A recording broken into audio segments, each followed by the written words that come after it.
La parole est à présent Madame Mathilde Panot, présidente du groupe La France Insoumise.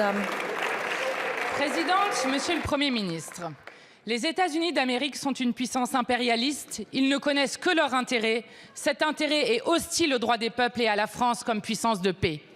Donald Trump vient d'agresser le Venezuela en toute illégalité. Il s'en est vanté, comme il s'est vanté des bombardements sur des civils et de l'enlèvement du président et de son épouse. Avec Poutine et Netanyahou, Trump détruit le droit international. Trump admet qu'il agit pour le pétrole vénézuélien. Pourtant, il y a toujours des agents du service après-vente du Pentagone pour faire la propagande à sa place. Certains voudraient faire croire que les États-Unis agissent pour la liberté et la démocratie. Trump, qui opprime les femmes, les LGBT, les musulmans et les réfugiés, est repeint en héros des droits humains par des atlantistes fanatisés. Personne n'est dupe. L'enjeu n'est pas la nature du gouvernement vénézuélien. Les changements qui doivent intervenir appartiennent au peuple et à lui seul. L'enjeu est d'affirmer que de telles agressions au mépris de la Charte des Nations Unies sont inacceptables. La France doit parler d'une voix forte pour s'opposer à cet impérialisme forcené aux côtés de la Colombie, du Brésil, du Mexique ou encore de l'Espagne. Emmanuel Macron nous fait honte. Ni condamnation, ni mention de l'agresseur. Jusqu'où le président abaissera-t-il la France? Pourquoi s'est-il couché devant Donald Trump en refusant de défendre le droit international?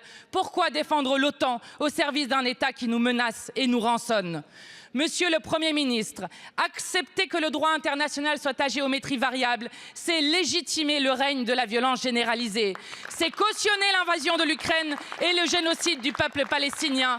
C'est s'incliner devant l'annexion annoncée par Trump du Groenland et devant ses menaces sur Cuba ou la Colombie.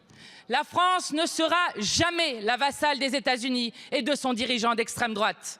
Monsieur le Premier ministre, plutôt que la servilité devant un empire, quand allez-vous retrouver la voie d'une France non alignée pour la paix et pour le droit international?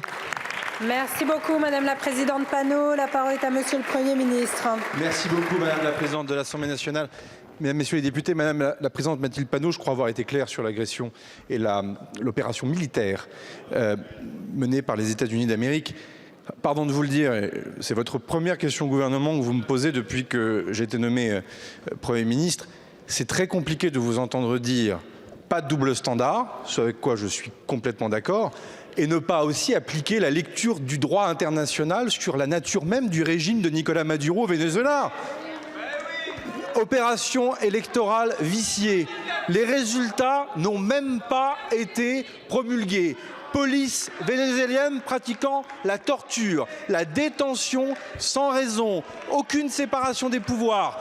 Pardon, on ne peut pas d'un côté dire que la police de la République, ici en France, tue, dire ici que nous ne sommes pas en démocratie et ne pas voir que le régime de Nicolás Maduro était une dictature. La position de la France, c'est pas de double standard, c'est la parole équitable, juste, la vérité, la vérité, la vérité. Merci beaucoup Monsieur le Premier ministre.